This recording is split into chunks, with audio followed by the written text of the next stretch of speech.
जय माता दी cooking channel में आपका स्वागत है। आज हम जा रहे हैं चने का दाल का नमकीन बनाने। अच्छे से चना को दाल को हम साफ़ कर लिए हैं। साफ़ करने के बाद 6 से 7 घंटा के लिए हम भिगो के रखे थे। इसमें खाने वाला सोडा और हल्का सा नमक हम डाल के भिगो दिए थे। उसके बाद हम मोटी तौलिया में इसके पानी पूरे हम सुखा लिए हैं और हम चलें इसको तलने।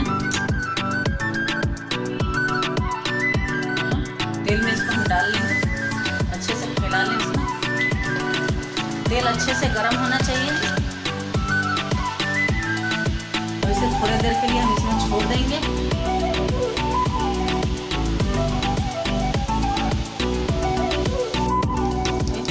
नमकीन हम तल के इसमें से निकाल लेंगे।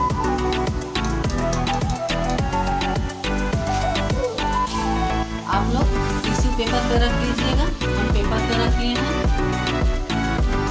स्वाद के अनुसार नमक, चाट मसाला,